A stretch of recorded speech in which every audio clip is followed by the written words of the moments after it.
For example, we regularly raise concerns about persecution and discrimination directly with governments. I've had some of those conversations myself. In 2020, £10.6 million from the FCO's international programme was allocated to support human rights projects, and a number of those focused on LGBT+ rights. Actually, with this funding, British diplomatic missions across this region have supported grassroots actions to make change happen in the Caribbean. So a good example of that is in Trinidad and Tobago. We recently supported CASO in the development of the LGBT+ workplace policy that we're going to launch right after this event. And there are details of that in the chat, so do take a look. I'm really happy to see a number of my diplomatic partners here today. Welcome in particular to His Excellency Marcelo Suarez Salvia. The UK and Argentina are co-chairs of the Global Equal Rights Coalition, and we've worked closely with government and civil society partners to develop the ERC's first strategy and a 5-year implementation plan, which will progress LGBT+ rights globally. This strategy is going to be launched at an ERC ministerial during a conference that the UK and Argentina are running on the 6th and 7th of July. It's virtual. And I really look forward to working together regionally on LGBT+ inclusion with Argentina and other diplomatic colleagues here in TNT and in the region. There's a lot we can do, so please do come to me with ideas. Also in June next year, the UK is hosting the first ever global LGBT+ conference. So we'll bring together governments, parliamentarians, business and civil society experts to discuss what more we can do and how we can collaborate to protect and promote the rights of LGBT+ people around the world. I really hope to see some strong Caribbean representation at this meeting. I hope today will be part of building the foundations for that. And let me conclude by reaffirming that the strongest, safest and most prosperous societies are those in which all citizens can live freely, not just without fear of violence or discrimination. I think it goes without saying, that's clearly a fundamental part, but actually where everyone is free to be their whole selves and play a full and active part in society. These values run through everything we do at the British High Commission. It's not just when we're looking at human rights, but actually it runs through all our policy and public diplomacy work. Good example of this, some of you may have seen that Ms. Brandy Rodriguez, a trans woman who works tirelessly to champion equality in Trinidad and Tobago, was this year's recipient of Her Majesty the Queen's Points of Lights Award. We're all hugely proud of her achievements. And again, the work that she's done really covers so many different areas. You can't just pigeonhole it into one. So thank you to Brandy. And finally, just thank you so much to everybody who's played a part in making a difference. Keep fighting the good fight. I look forward to working with you. And now, that's the end of my speech. That's all you're getting from me for the moment.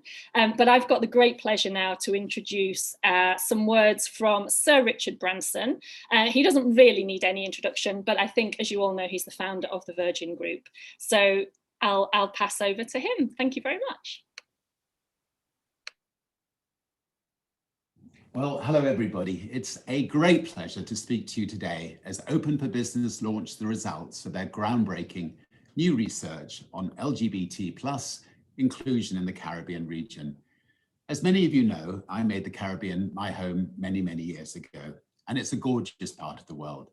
Its island nations are home to diverse and vibrant cultures that have so much to offer. And it's no surprise that the region attracts millions of visitors every year. For the Virgin family, the Caribbean has always been a place close to our hearts.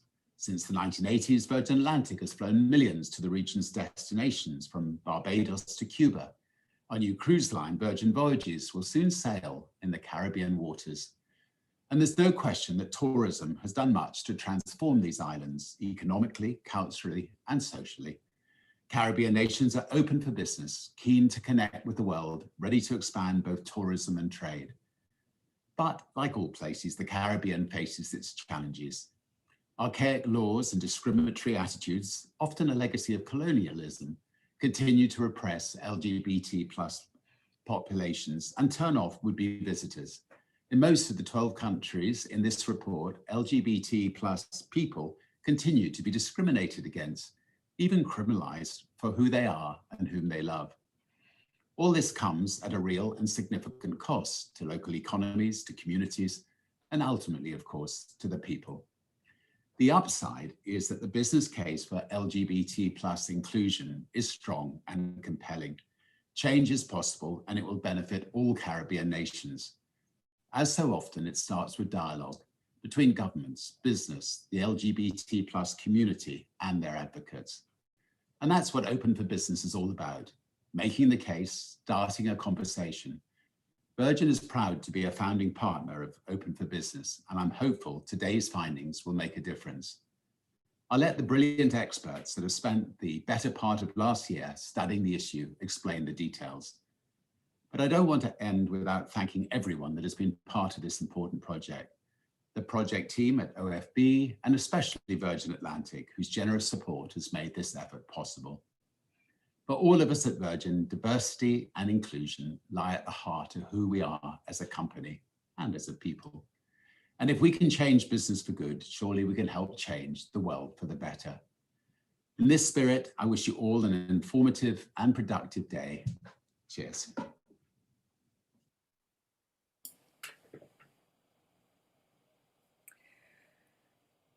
Hi, everyone.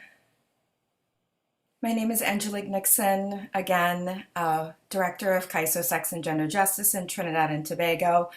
And I just want to add a few words by saying that I think the most important part of thinking about LGBTI plus inclusion is to ensure that local communities and regional communities and organizations are a central part of any efforts to think about, how this works. And so I'm really looking forward to hearing the report and the findings, which I know many LGBTI organizations and community members were a part of the design and the creation, and also really ensuring that the data represents across the region and the English-speaking Caribbean, most importantly.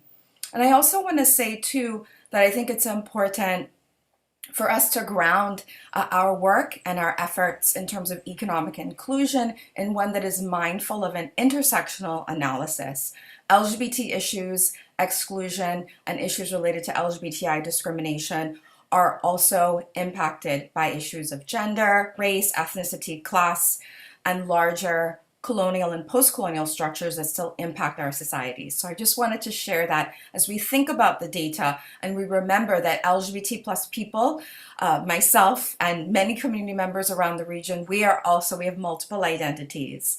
And so I want to just say that as we reflect on the data, and also be clear that even as we talk about tourism and tourism inclusion, that we're mindful that tourism can also be part of the problem. And so I want us to also be really open and critical and engaging when we think about how we bring in some of these solutions and as we call for LGBTI plus inclusion.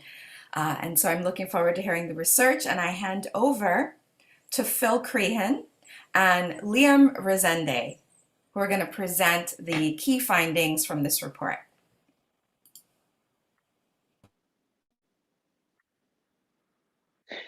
Thank you so much, Dr. Nixon. Thank you also to the High Commissioner, to Mr. Branson, and in fact, there's way too many people to thank, but we will try to do that at the end of the presentation. In the meantime, I'm really happy to introduce myself as the principal investigator of this research, and also to turn it over to my fantastic colleague, Liam, to introduce himself. Hi, everyone. My name is Liam Resende, born and raised in Trinidad and Tobago, currently living in London. And I just want to say how incredibly honored and what a privilege it's been to work on this research, and so grateful to everyone that was involved. And we look forward to not only sharing the data, but as Dr. Nixon said, how do we take this further and ensure that we engage with the community to help advance change? Thanks, Liam. So I will share the presentation now.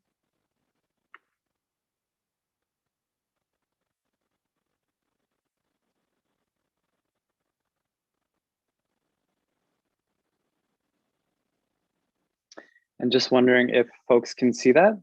Liam, from your side, are you able to see the presentation? Not yet. Okay, well, I won't spend too much time as it is loading. I will say about the genesis of the research itself and to echo many of the points from the intro speakers. Okay, so when we talk about LGBT plus issues around the world, we must always admit that the data gaps on LGBT plus people are intense. There are so many data gaps when it comes to our communities, right? We don't know the extent of the challenges that we experience, the extent of the contributions that we bring. And this lack of data will always do two things. First, it will create another layer of invisibility that will continue to keep our issues hidden. And the second, it will constrict how we develop knowledge-driven interventions with governments and other stakeholders.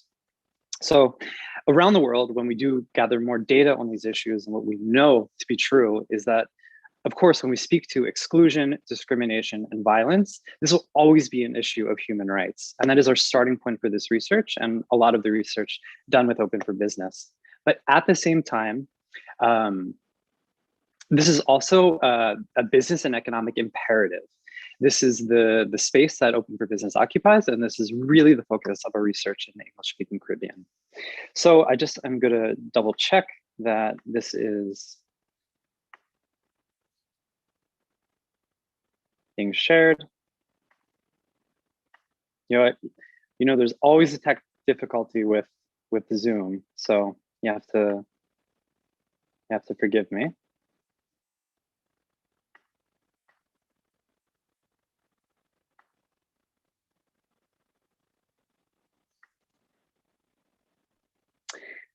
Liam, if I could, would you be willing to share it from your side?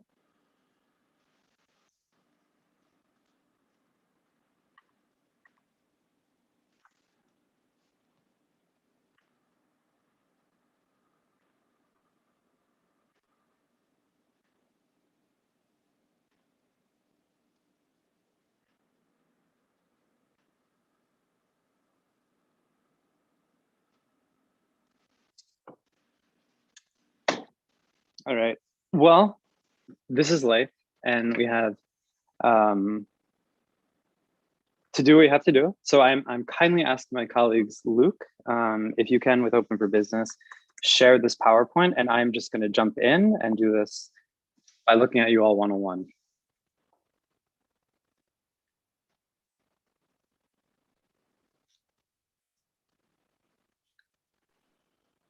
It's typical, one of those things that work perfectly in the dry run, and then the moment we go live. Okay, presentation coming soon. Thanks folks for being with us. This just pushes back a couple minutes, not bad at all. I'm gonna go through now the presentation and describe for you what I can see. So we start again with the fact that this is absolutely a human rights mandate, but at the same time, this is also a business and economic imperative, right? So and thank you so much, they're starting now, perfect timing. So if you go to the next slide, the scope of our research, again, is 12 countries of focus, representing the bulk of the English-speaking CARICOM Caribbean, right? So on the east, that's 6 countries from the Eastern Caribbean states. That's also Barbados, that's also Trinidad, Guyana, Belize, Jamaica, and the Bahamas. So next slide, please. As really the focus of this research in this presentation now is to fill out the business and economic case for LGBT plus inclusion, we really want to take the time to go into why this is an economic imperative, right? And one of the biggest ways, one of the most powerful ways to do so is to say that, of course, when you exclude LGBT plus people or any demographic from your society, there is an economic toll that all must pay. There's quite a significant economic toll. Next slide, please. But in order to do that, in order to really quantify the macroeconomic costs of LGBT plus exclusion, we really needed to fill in a lot of thematic data gaps. As I mentioned, data gaps are abound, and then it's also the case in the Caribbean. So through significant consultations with our program advisory board, through significant literature reviews, we found that these themes emerge as the most pressing data and knowledge gaps. So our research itself examines exclusion and challenges in family, education, health, employment, housing, financial services, brain drain, occupational segregation, tourism, and more. So that's a lot, but we will walk you through this. So bear with us because our research itself, this next slide, thank you, is mixed methods research and was large scale. So what we have on the left-hand side, if you look at survey 1, Quantitative data collection involves a survey sent to the LGBT plus community in the Caribbean itself, as well as to the LGBT plus Caribbean diaspora, and that's predominantly in the US, UK, and Canada. So that's survey one that at the end of the day merged with over 2,160 responses. If we then look at the middle, we have interviews itself, which is the qualitative portion of this that culminated in interviews with 21 business leaders and NGOs, and that really allowed us to hone in on labor market challenges.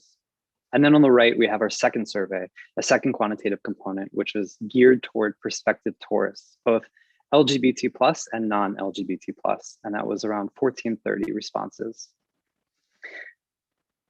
And what we're really proud to say is that it is the largest LGBT plus data collection effort in the Caribbean. And so much thanks goes to our partners, to the research team, to Open for Business, to our funders for really putting so much effort into getting all of these responses. And because of that, we have greater assurance, because it is the largest LGBT plus data collection in the region, that we can say that the cost of LGBT plus discrimination is up to 5.7% of annual GDP. That's a huge number. That's a really important number. And if we look at that in terms of US dollars, that's between 1.5 billion and 4.2 billion lost in just 1 year alone. So, as you can see, if you just go back one more, please, before I jump into this. Thanks. So this is such an important number, and we really do welcome you to read the report itself, because there's so many technical components when it comes to this. And really, in order to create more assurance that this number is in fact the correct estimate, we utilized an economic model developed by Dr. Lee Badgett for the World Bank. And it's an economic model that I know well, as I worked with Dr. Badgett at the World Bank on its creation. So we're really happy to utilize this in the research itself. But let's unpack that a little bit. We have a few moments, and I just want to go to the next slide and show you some of the data collection that we led throughout the region. So again, we had many themes in life that we examined. Because we're a little short on time, I'm just going to discuss the challenges in the family and the challenges in the labor market. And what you have before you on the screen here is the challenges in the family, right? So if you look to the two columns on the left, you see in the CARICOM, we have an LGB and a trans sample. To the right, we have a straight and cisgender sample. Actually, many straight and cisgender participants took part, which allows us somewhat of a comparison to see that what we're capturing was by virtue of one's sexual orientation and gender identity. And what do we find? We find that there's significantly more experience of discrimination or exclusion from within the family for the LGBT plus sample. And of course, it's by virtue of their sexual orientation and gender identity. The impacts are also very astounding, with large impacts on mental health and socioeconomic status, with some even being kicked out of the house. So if you go to the next slide, please. We see another theme emerge, which is challenges in the labor market, which means what are the challenges that the LGBT plus sample faced when applying for work or when trying to sustain work. And when we look at the LGBT plus columns on the left, we see that absolutely there is a large part who have experienced discrimination when applying for work or when trying to stay in the workplace. Largely, this was by virtue of their sexual orientation and gender identity, with, of course, large impacts on one's socioeconomic status, mental health, and a more shocking one, experience of more harassment in the workplace. So if you go to the next slide, please. Again, those are just two dimensions. There were many other dimensions that we examined, and all of it's in the report that is live now. But here we really get to how to aggregate those micro level data into macroeconomic estimates. And again, we utilize the methodology developed by Dr. Badgett. And we just look at 4 dimensions alone, which is health, violence, labor, and tourism. Tourism we go into later, so let's really just focus on health, violence, and labor for this slide. Essentially, with health and violence, underneath that you see a DALY, a DALY. That means a disability adjusted life year, and it's a popular measure in public health and economic development that actually quantifies the cost of living with a disability or disease throughout the lifetime. And when we focus on just health, we actually see that in just 2 dimensions alone, depression and HIV, in just these 2 dimensions, we see that the LGBT plus demographic is significantly more likely to experience depression and HIV, which allows us to use that Dowley measure and to estimate that larger macroeconomic impact, which we plug into that chart at the bottom. So to the right, violence is very much so the same. We see a larger LGBT plus vulnerability to interpersonal violence and self-harm, which allows us again to utilize that Dowley measure and put that into the larger estimates of lost costs by virtue of more likelihood of experiencing it by being vulnerable to homophobic and transphobic issues. So if we go to one more to the right, we see labor and I'm sorry, yep, thank you. And we see labor.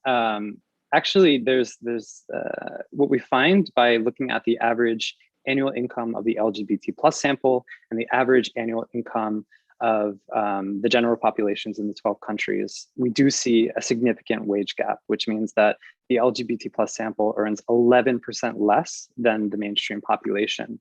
And this is absolutely exactly in line with global literature.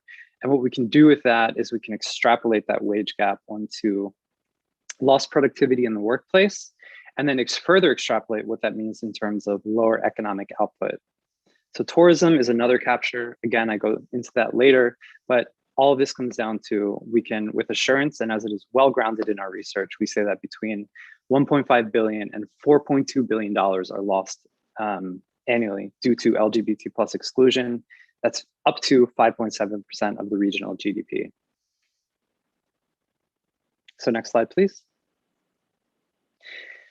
I'm going to go into this for a brief moment, and then later on, I'll take a deeper dive into the data of our tourism survey. But what we find is that 18% of our tourism sample would not visit the region due to the perception of anti-LGBT plus laws, as well as stigma. So what's unique about our sample is that the average budget of participants was twice the amount of mainstream or of travelers, general travelers to the region. That's one interesting finding. But another interesting finding is actually our sample is much more likely to visit local communities, go into the local nightlife, museums, communities, markets. So it's not just that they want to visit the country and stay in a resort, they want to go visit the country and really go out there and spend more dollars. So that's 2 things that we're able to plug into an economic model so that ultimately we were able to find that just by tourism alone, up to $689 million USD are lost per year, which is up to 0.93% of regional GDP. This is very strong. And again, I'll go into the data next, but I want to share one more finding from the research. Next slide, please. So this is a very compelling finding to emerge by virtue of having a survey that went to the LGBT plus community in the Caribbean, as well as its diaspora, that allowed us really to compare both groups. So generally speaking, in the Caribbean, there is a challenge to migration and what many in economic development call a general brain drain, right? So what we did was we asked, does this also apply to LGBT plus people? Is there an LGBT plus brain drain? And absolutely, resoundingly, there is. By our sample alone, we saw that the diaspora sample was more, went through more education, had more financial freedom, wealth, and ability to live more openly as LGBT plus. That's one very interesting finding. But a second one is, of course, the push factors to migration. Why do they feel more incentivized to leave? And resoundingly, the largest that emerged was anti-LGBT plus laws and stigma. So together, when a more educated demographic with higher human capital and ability to turn that into wealth, when they experience push factors to leave the region, together we get LGBT plus brain drain, which is specifically due to lost human capital, lost productivity, lower output, and less competitiveness for the region. So all of that right there represents just a taste, just a fraction of the economic development side of things, why LGBT plus exclusion has such a macroeconomic impact on the regional economy. So Liam, I turn it over to you to go into the business performance side of this. Perfect. Next slide, please. Thank you so much, Phil. As Phil mentioned, as part of our research, we hosted 21 in-depth business and civil society conversations. Our interviews were selected to reflect a diversity of factors, including influential industries within the region like financial services, banks, tourism, and oil and gas, and getting representation from a diversity of factors like size, multinational versus regional versus domestic, seniority within the organization, location within the Caribbean, as well as identity-driven characteristics like gender, race, ethnicity. So a really great cross-section of the private sector.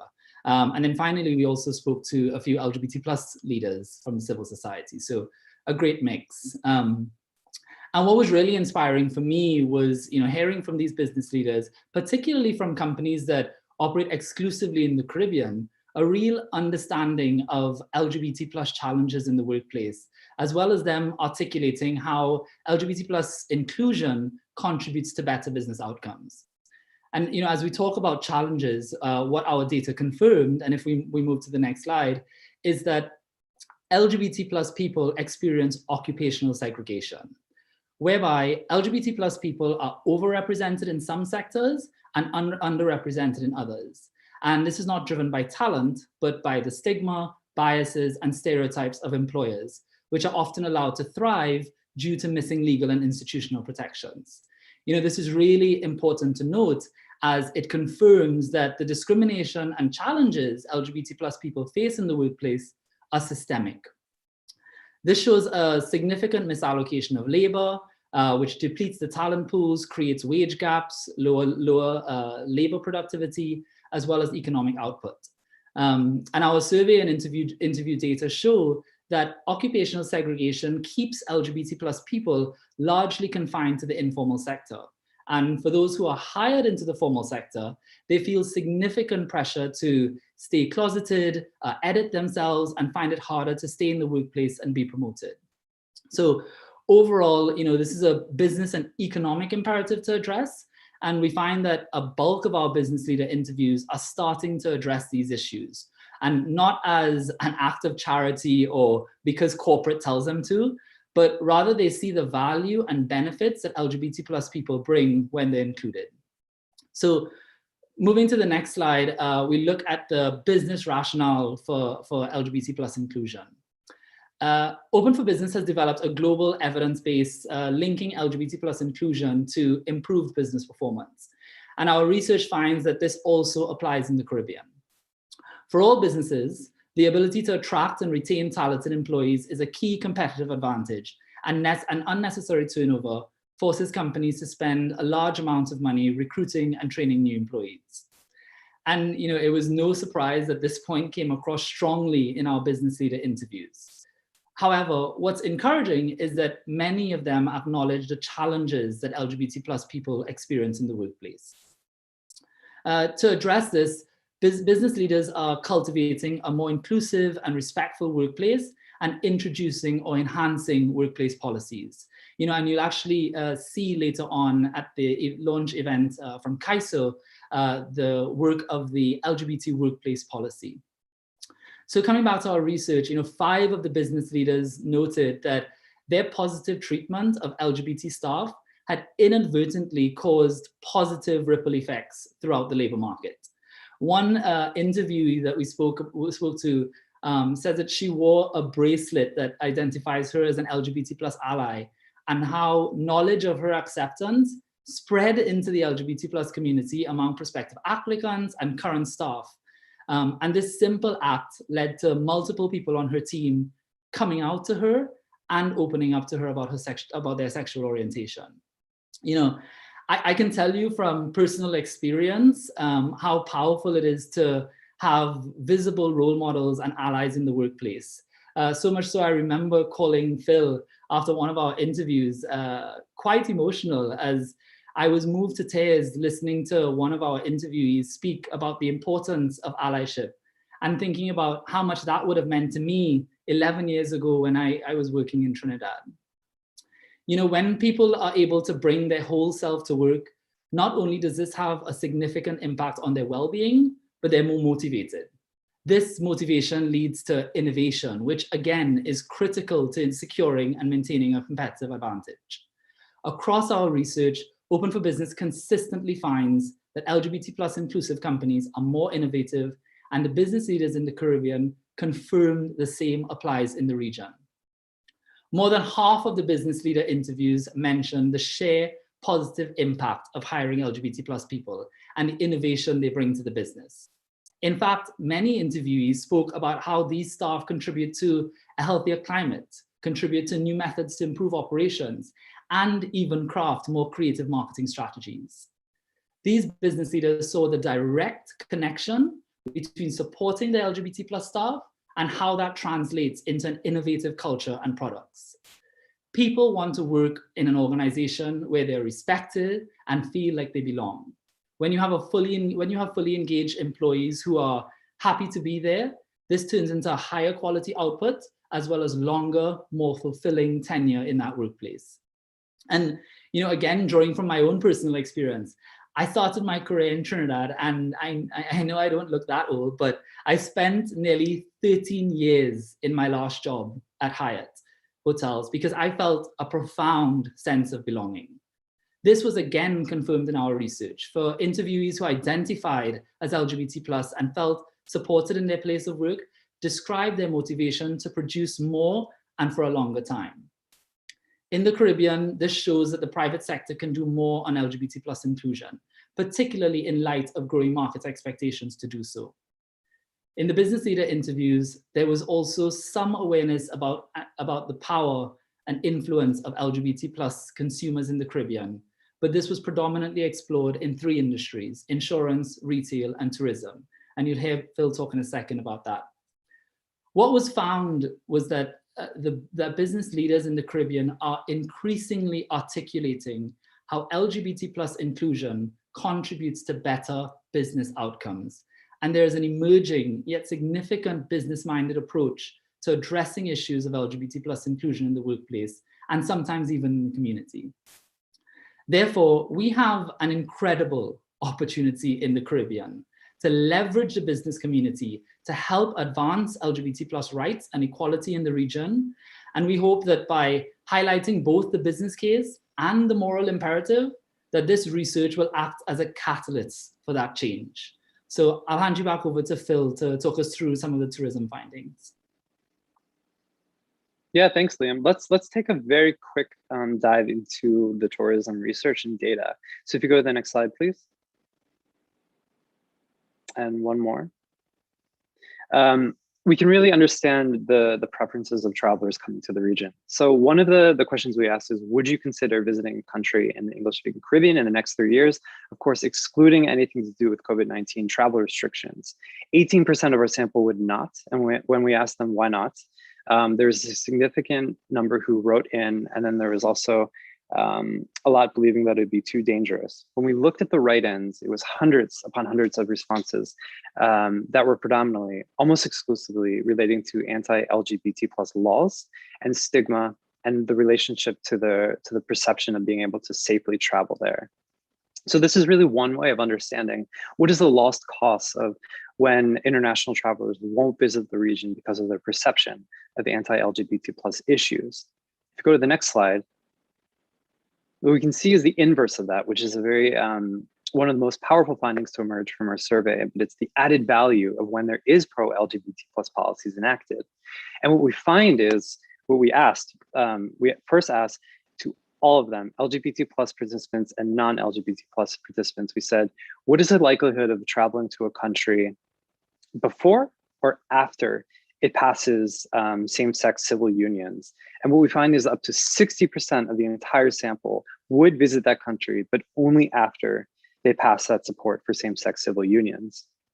This is really interesting because it shows us that a lot of LGBT plus travelers, of course, looking at the context in which they want to travel to, but perhaps more importantly, allies, non-LGBT plus people are also looking at that. So this really represents a significant way to really bolster better travel and tourism outcomes, but really to do so entails looking at those constraints on tourism as they currently exist. This is so important as we emerge from the COVID-19 pandemic, and many countries are relaunching many of their tourism strategies. So I'm going to just quickly go through the next 2 slides because, again, the report is now live. There's so much to discuss from both surveys, from the interviews itself. We can only give like a taste of that. But if you go to one more slide, the next, please. We did ask the concerns of travelers when they visit any country generally, and specifically to the Caribbean. So gray represents Caribbean countries, red is any country. And we said, to what extent are you concerned about traveling as a same-sex couple? We see a significantly more percentage points of those extremely concerned to visit the Caribbean versus any other region. So a difference of around 12 percentage points. So this shows us a couple things that, yes, we do have a demographic that budgets twice the amounts of regular money when they travel. But also we have a sample, again, that wants to go much more into the community than other travelers. And it's not just staying in the resort, but visiting local context and spaces.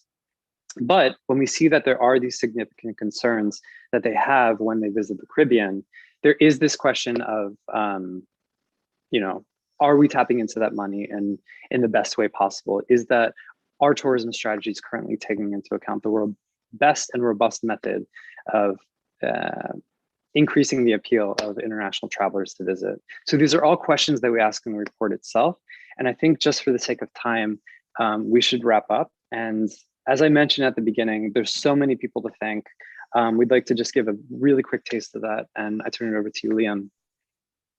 Yeah, so you know, I just wanted to say, you know, I can't begin to tell you and this group how much this work means to me personally, to my friends and to my family back at home. You know, and I've said this before when I talk about this research. I think sometimes people forget that behind all of this data and behind all of the facts and figures are the real life stories and lived experiences of LGBT plus people like me, like you, hoping to survive, hoping to thrive. And, you know, I hope that, I think Open for Business is confident that these data and our analysis can strengthen the incredible advocacy work that's already happening within the region and help build a business and economic voice that works toward a truly fair and inclusive environment for all. So I think there's just one final slide. If you can just, we just wanted to, you know, quickly thank all of the survey participants, particularly the LGBT plus people within the Caribbean and within the diaspora that shared your stories with us, to the research team, to John Wolf, Peter, Charan, the Research Advisory Board, particularly Dr. Lee Badgett and Dr. Felicity Daly, the business leaders and the interviewees that gave of their insight and also their commitment to use this work and to continue to, to use this research to continue the work.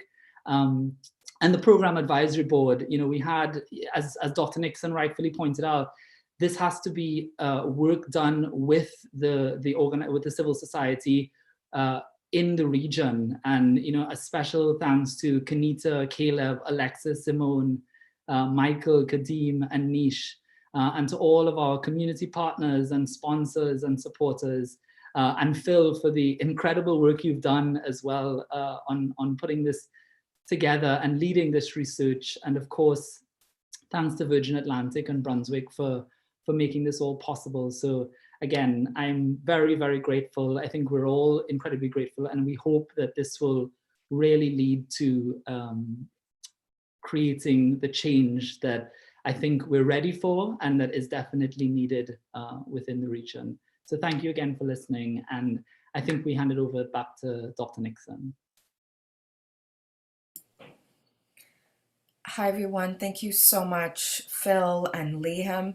And Liam, we're looking forward to having you as a part of the CAISO launch, so you can share also a bit with our local communities who are very excited to hear about our policy, and I think speak to some of the challenges that are faced, very real day-to-day challenges faced by members of our LGBTI plus communities who experience workplace discrimination. And that's something that CAISO has been dealing with for many years and in our advocacy and activism.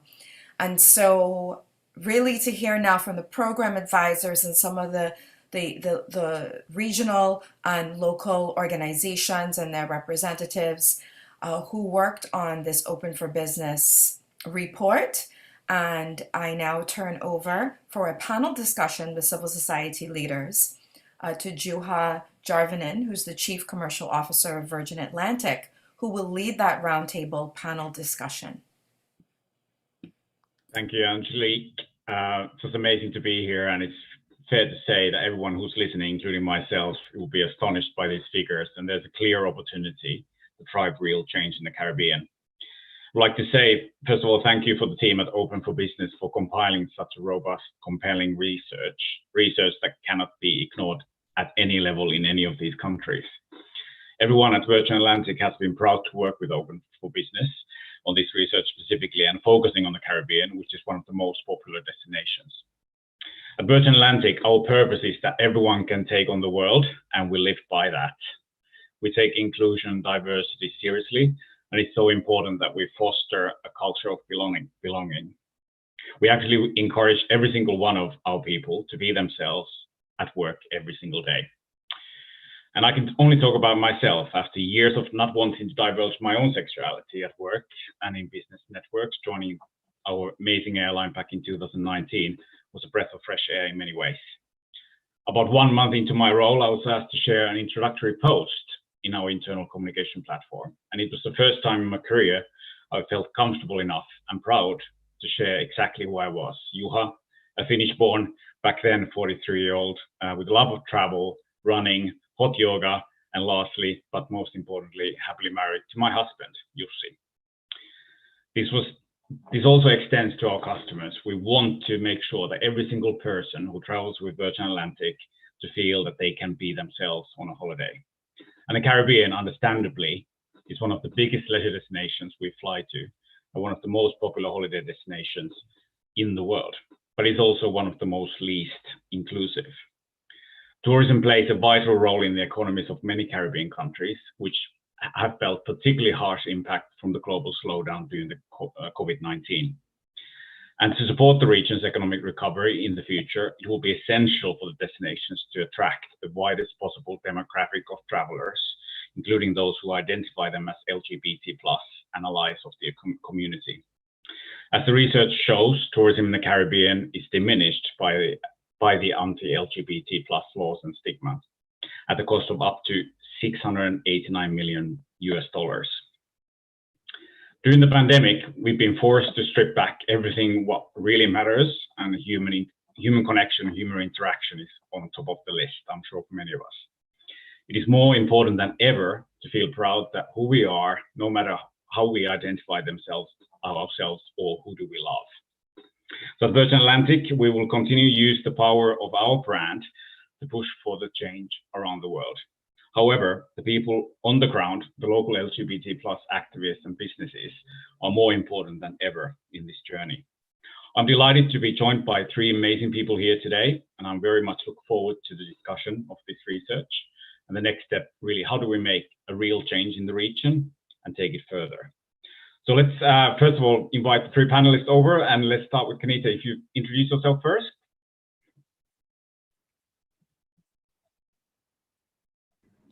Hello, everyone. I'm Kenita Placid. I'm the co-founder and executive director of the Eastern Caribbean Alliance for Diversity and Equality. We are based in St. Lucia, but we represent 26 organizations across 9 islands in the Eastern Caribbean. Thank you, Kenita. And then Alexis.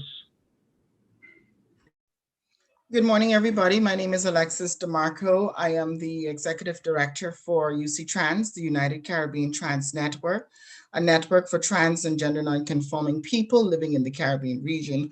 I'm also the executive director for the Bahamas Organization of LGBTI Affairs, which has greatly supported this event here for Open for Business, and I'm glad to share today. Thanks, Alexis. And then Caleb.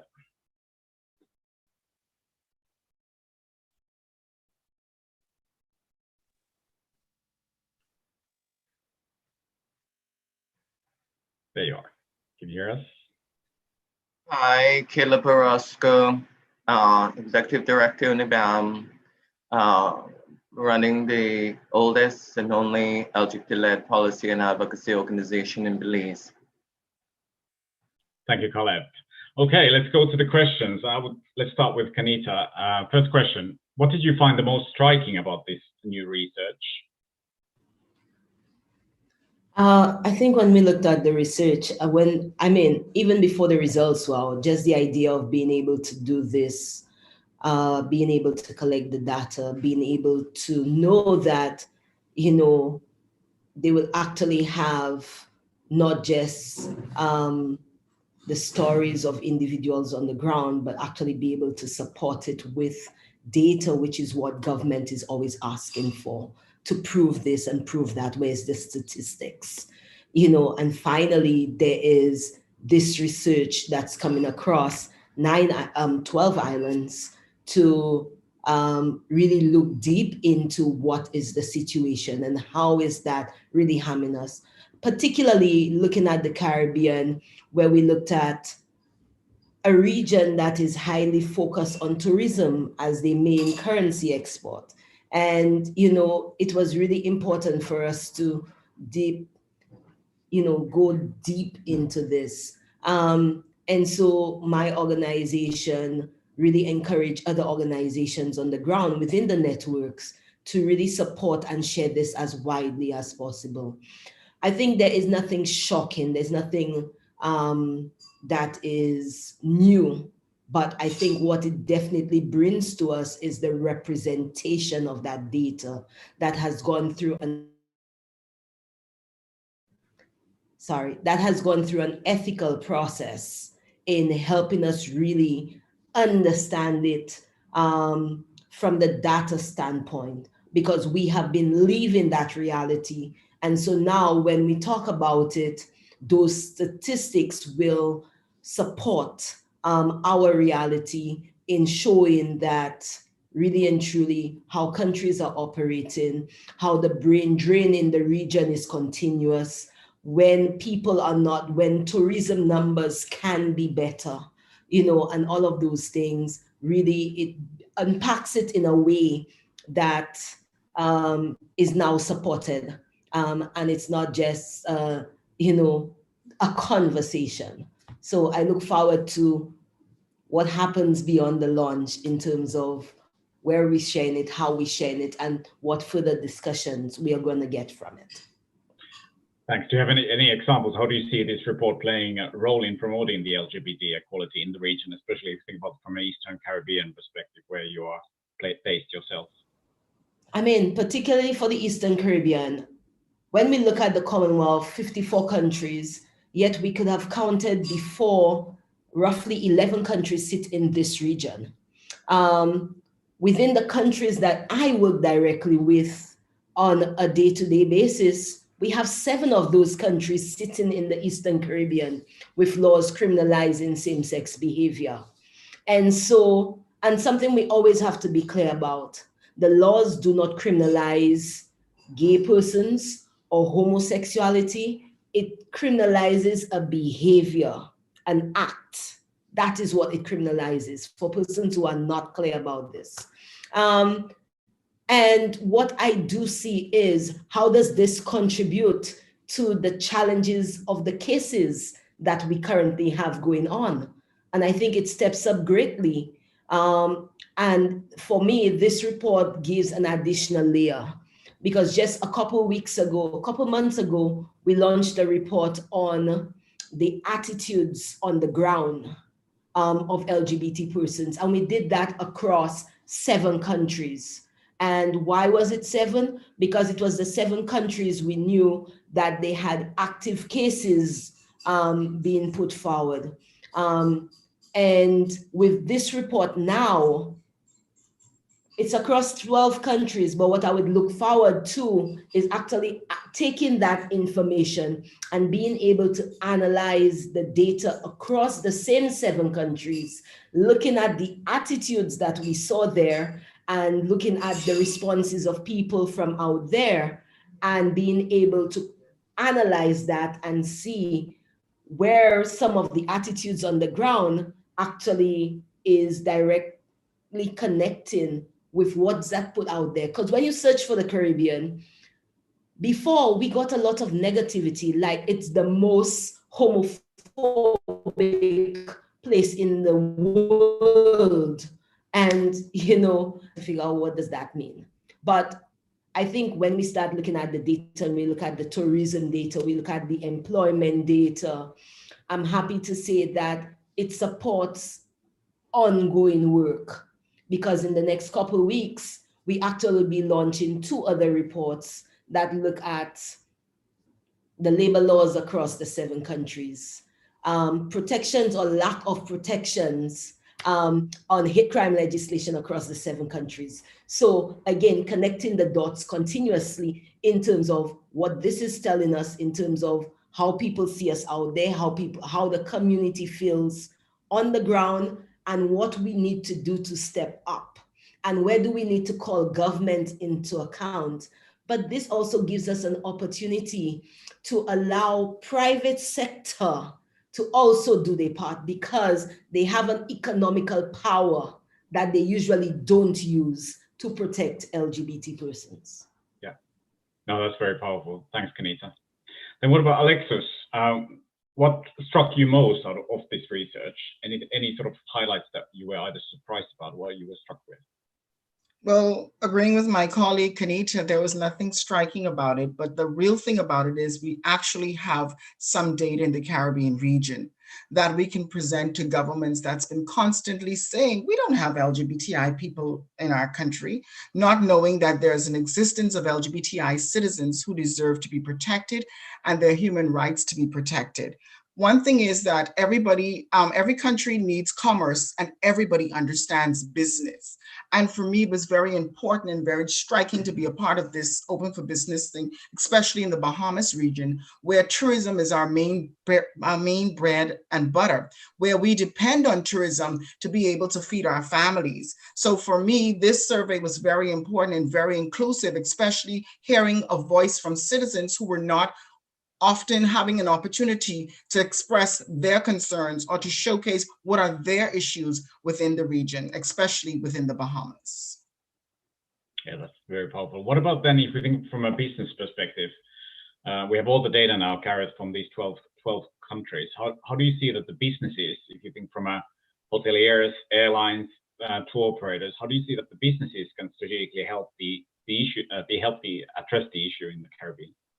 Well, for me, the issues pressing within the Caribbean region for LGBTI people is the inclusiveness, especially with the marginalized group within the LGBTI community, which are trans persons. Being the regional director for UC Trans, which is the United Caribbean Trans Network, there are still stigmas and barriers for employment and access to employment for trans communities. So I think making the visibility of trans citizens in these Caribbean countries, not just LGBT citizens, but inclusive of trans and gender non-conforming citizens, businesses can begin to start hiring them, begin to see their visibility to show that they do have value and they do present an opportunity to bring value to the businesses, especially within the tourism sector. And I do think their visibility is important, and an access to decent work and employment for them, I think is a good way businesses can help as far as it relates to LGBTI communities, especially the trans community.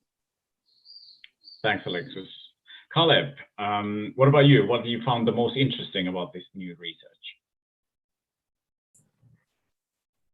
I'll speak to opportunistic. For me, it's speaking to strategy. And that strategy can be tone deaf in its approach in the region or very targeted. Now, what is the substance?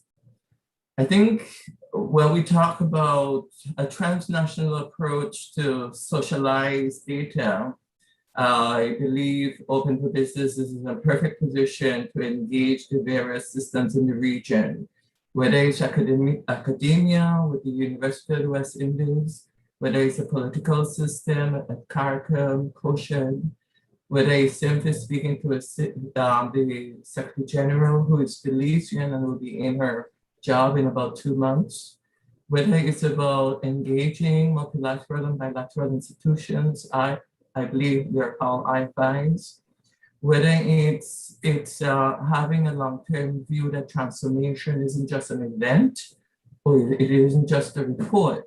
And the lessons there are learned where Belize got its decision, its second decision in December 2019, but the government, the political structure, refuses or does not see a priority to adjust the Section 53 to reflect the ruling of the court. So one can't take it for granted that you've collected data, that the data somehow transform lives. One has to examine the application of the theory of change in that transformation.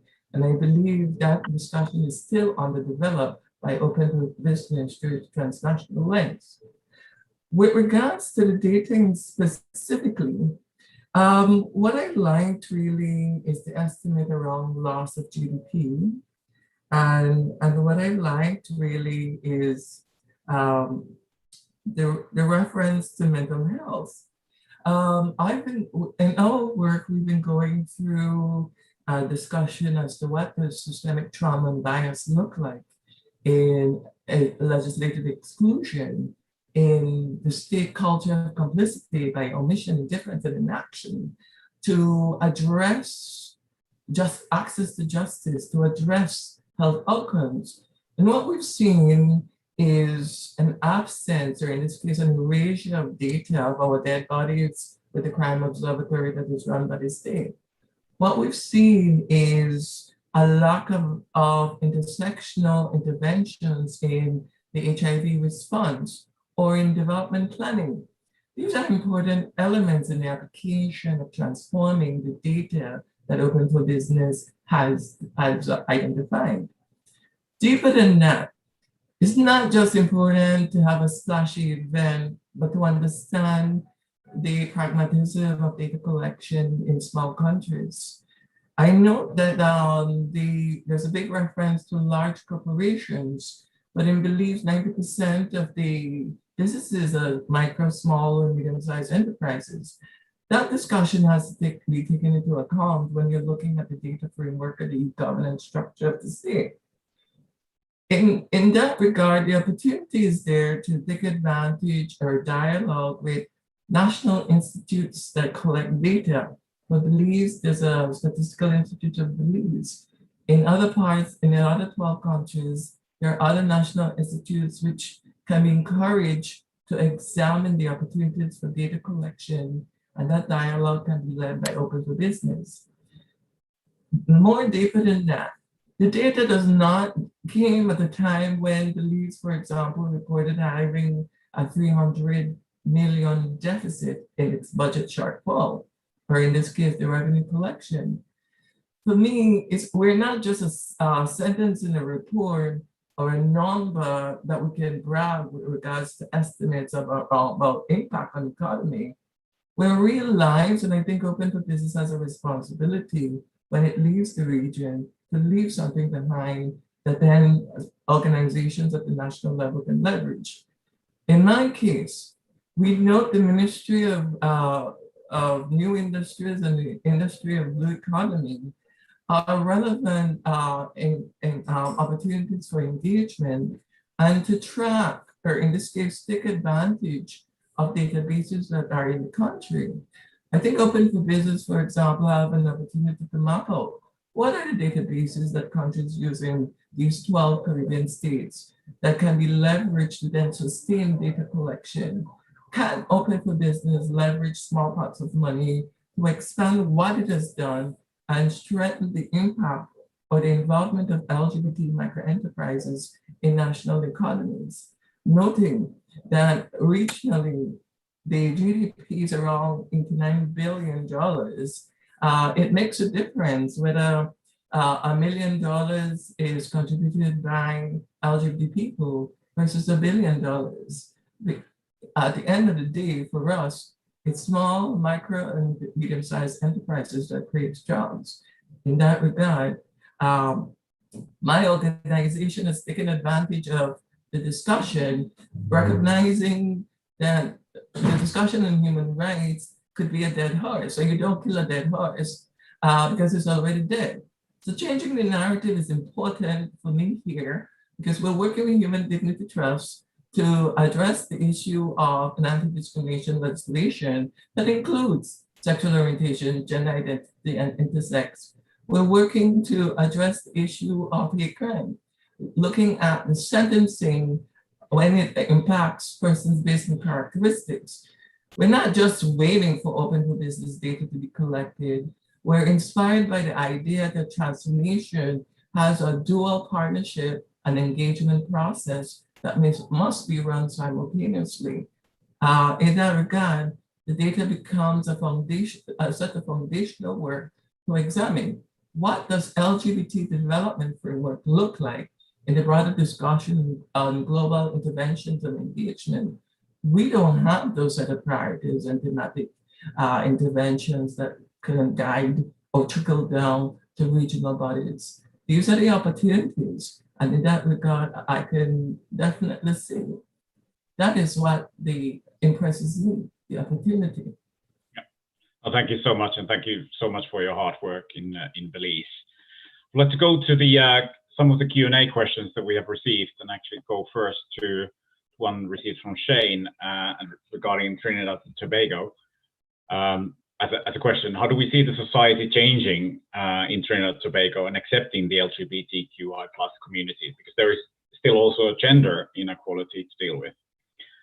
So the proposal from Shane is here, we could start from the top of government. Have you had any interactions with the Prime Minister in Trinidad and Tobago for participation?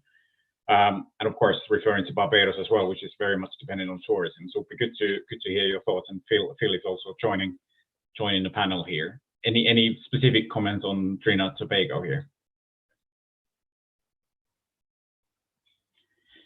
Phil, do you want to take that, or Kenita probably? Well, I was actually saying that, although actually think probably Dr. Nixon, when she comes back, will probably be able to give the best response to that answer. I also think that because I know for sure CAISO had done quite a bit of engagement with government, but I would not try to represent what has been done on the ground in Trinidad when there is somebody from Trinidad to do so. In terms of Barbados, I think that when we look at the work that has been done in terms of some policy change from last year, at the moment we see Barbados as one of the small islands in the Caribbean that actually has been pretty progressive, responding to the needs. Looking at the legislation, recently did some amendments to even the labor laws there, making it inclusive of sexual orientation. Still negotiating on the grounds of gender identity, but we have to say that we have a foot in the door, and we have persons in government that are actually willing to have the conversations, willing to understand, and currently speaking. There's also a case on the ground in Barbados challenging the constitutionality of the burglary law, and maybe in the next 6 months, you'll get some results as to whether it's positive or not. But the government totally has had a commitment to moving things forward as much as possible. They also have a referendum that's coming up soon. One, if persons were listening to the news, you'd have heard where they said that the government will be acknowledging same-sex unions, but as for same-sex marriage, that would be going to a referendum. And so these are some of the conversations. I know they have met with the groups on the ground, Equals, She, as well as Butterfly. All three groups have been working together to have those conversations with government, and continuously also using the diplomatic community to have those conversations and also engage. So I think there are different processes being used to be able to move things forward in Barbados, as well as some of the other islands as well.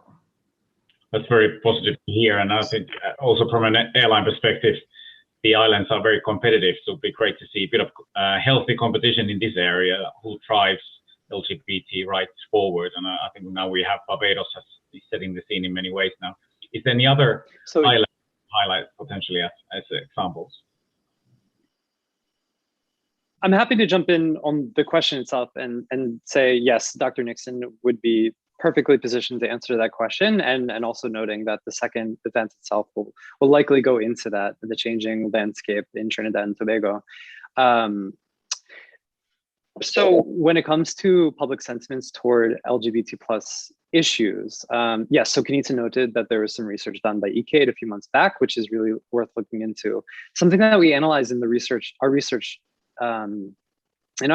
is looking at public polling from Vanderbilt University that looks at support for same-sex equal marriage throughout the Caribbean. And what we find is a very positive relationship between support for same-sex marriage and also GDP growth per capita, right? So that's just a correlation. There's something by way of causation there, but that is a strong correlation to say nonetheless.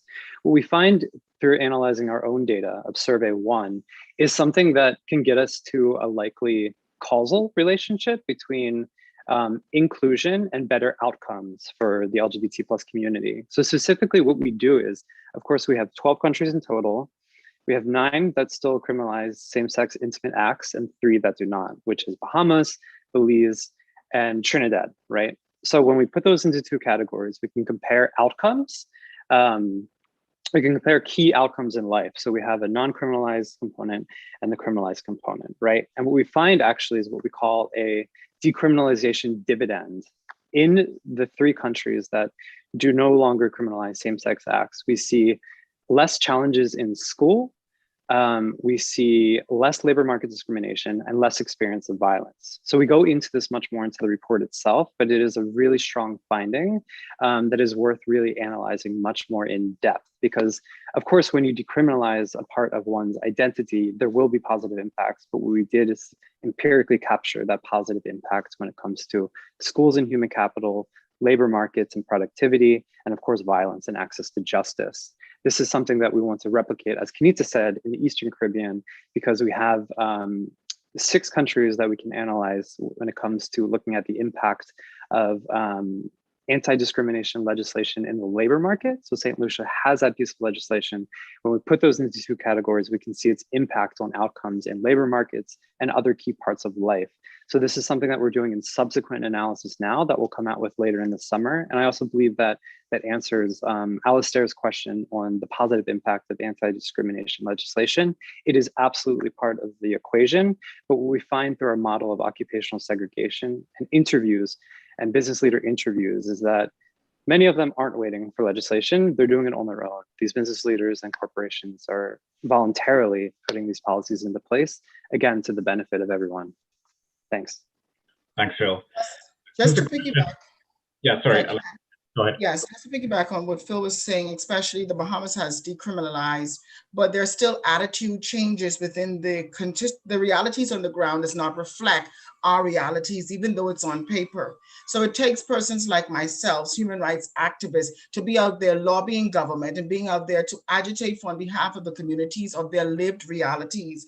Even though the Bahamas has decriminalized, you still have homophobia, you still have transphobia, but it takes us as community leaders to say, hey, holding them accountable. We've decriminalized, and we'd like to see this become a lived reality for the citizens of our country. So I just want to interject that even though you decriminalize, attitudes still have to change. And what we do at UC Trans when it comes to trans persons and our LGBTI community and our advocacy, we try to show those realities. We try to teach them about the acronyms, teach them about the lived realities of our community members. And that's where we're seeing the effective change moving from paper to action.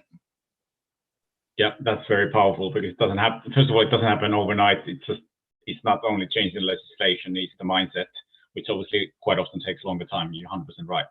So a quick question on, we're soon running out of time, but just wanted to get any feedback on non-English speaking countries which were not part of the research, Cuba, Dominican Republic, and Haiti as an example. Does any of you have any insight? Do you expect that any of the outputs will be any different for any of the non-English speaking countries? Phil or anyone else, maybe Alexis, which are closer to the countries, that do you see that any of these countries would have the output would be any way different? Yes, I can say the output would be different, which we are doing regionally within UC Trans with our trans persons in Haiti and in the non-speaking, especially with Haiti. They have a vast group of trans people, trans citizens who are visible, who are out, who are on the ground, and they're lobbying their decision makers and their gatekeepers and saying, we're here. We have needs that have to be met as citizens. But again, you get this backlash from government that, oh, food and poverty is our main issues here. But these are citizens who are affected by poverty and the economic situation. So what we try to do is sensitization, which we've been successful with the Haitian government at UC Trans, having sensitization and discussions and bringing the issues to these citizens to their attention. So there is some progress being done on the ground with Haiti out of UC Trans. And I probably would just end with saying that, you know, at the end of the day, all the work that's being done on the ground, and I think the statistics is great. We have two layers that must come forth. One is now translating that data for our community to understand, to be able to actually also use it and be able to reference it. And the second layer, having to give that information to the government, to the international NGOs, to the other bodies that actually want to help and do work with the region. And as they get that information, I think Dr. Nixon said it earlier in one of her her comments, please reach out to the organizations on the ground, understand how they would like to work with that, collaborate, you know.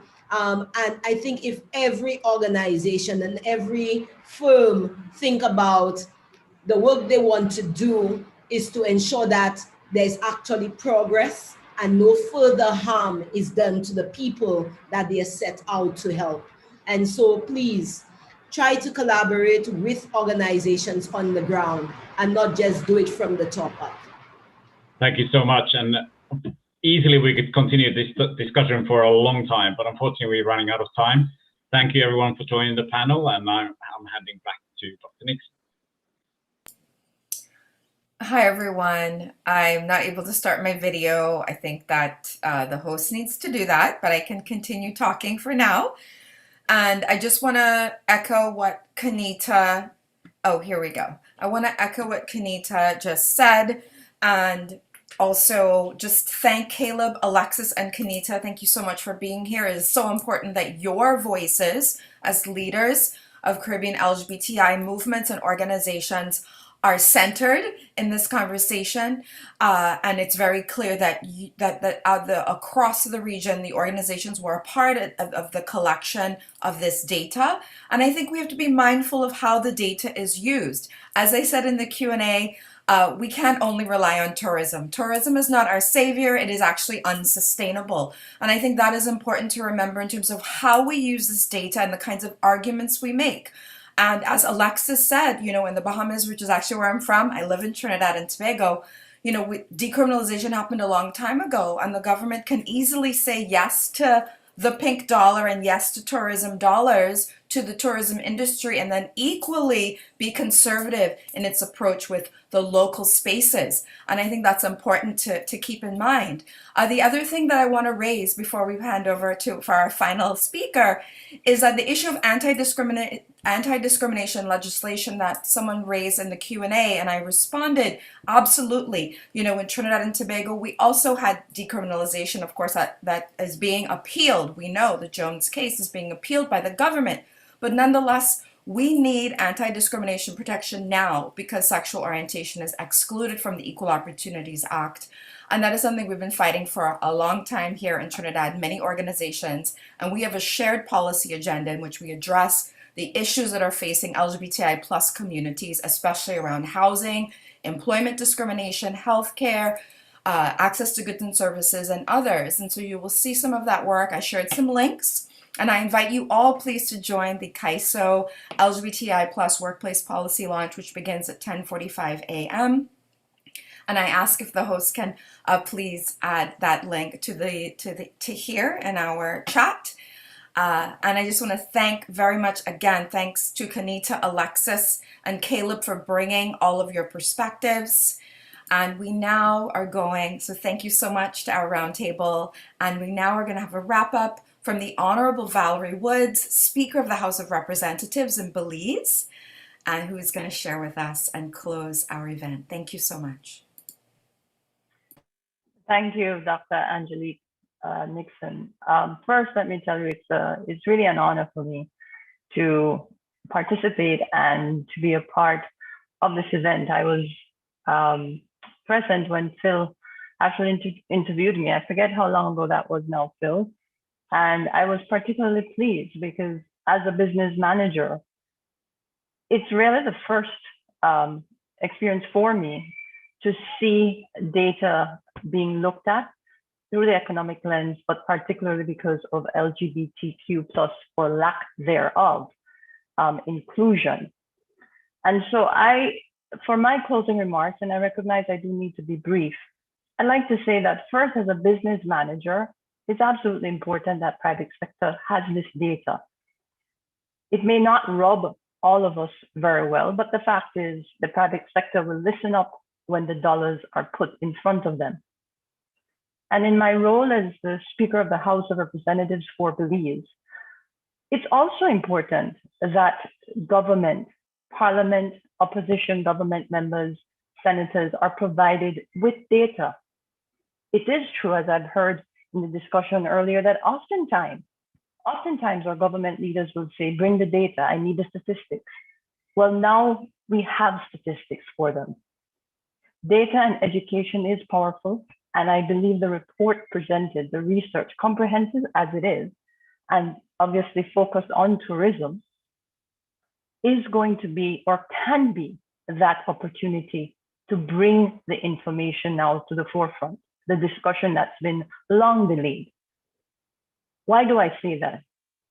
Like Dr. Nixon said, and others, yes, indeed, tourism is the breadbasket for the Caribbean, but we know our vulnerabilities, climate change, COVID-19, and many others.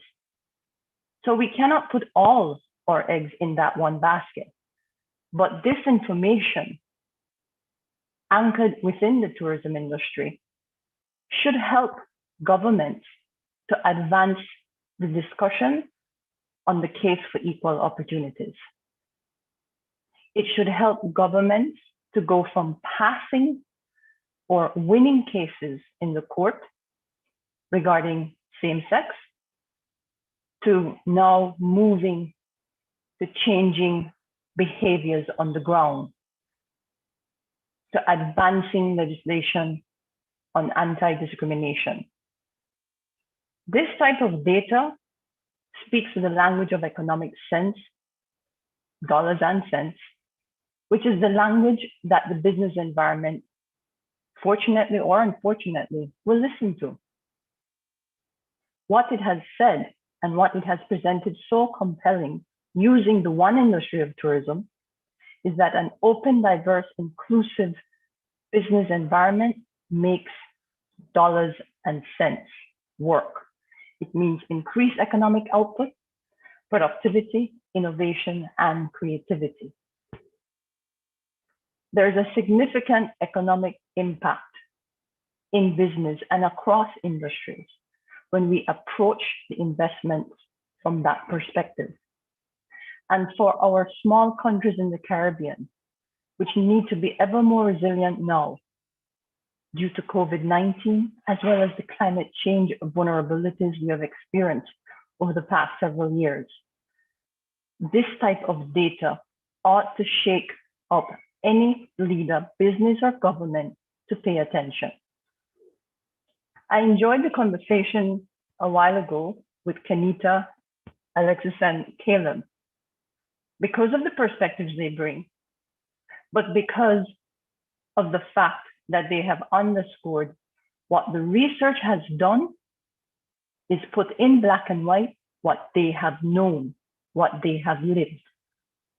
As an ally to the LGBTQ+ community, both as a business woman, and as a member of parliament, as a Speaker of the House of Representatives, it is my obligation to also lend my voice based on that data to get those conversations going in a more robust manner. So to open for business, we are open for business, my apologies, the Caribbean. And I have to say that the data presented has presented the argument for the economic and business case for LGBTQ inclusion in a very robust and in compelling manner than ever before. And because it is about the Caribbean, to have done so through the lens of tourism, I think is particularly apt because people will perhaps listen now more than ever. To Phil and Liam and Open for Business, I thank you. It has been data that has been lacking for some time and data that is needed. Perhaps, as was suggested by the panel before, we can use it as a stepping stone now to dig deeper into the micro and small enterprises, which for the most part make up most of our Caribbean economies. Perhaps now when we walk into the corridors of our houses of representatives, we are better equipped and armed as advocates, as allies, to challenge our leaders, to not just talk the talk of inclusion, but for us to start to walk that walk for which has been delayed for too long. I am particularly glad that we now have something documented, comprehensive, that speaks to the economic and business case for LGBTQ+ inclusion, and that adds yet one more reason why we can no longer ignore the LGBTQ+ community. Our governments and our business leaders, our private sector, can no longer ignore.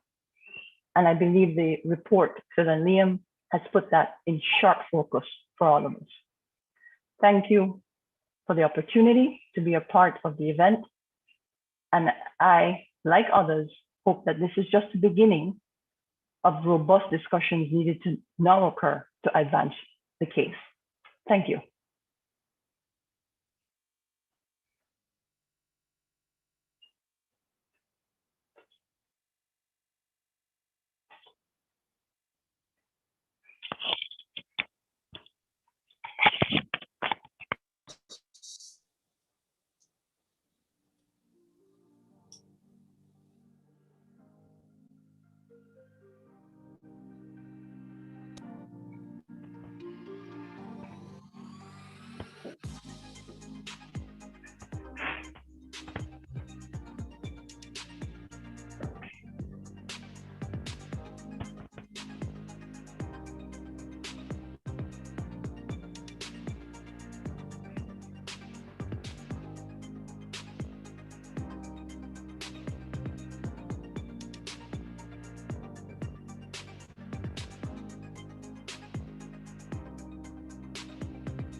Can everybody hear?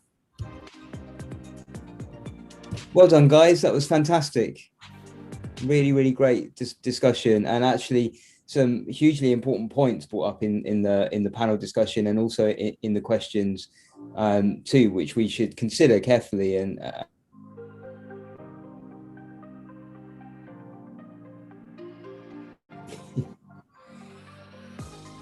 can everybody hear?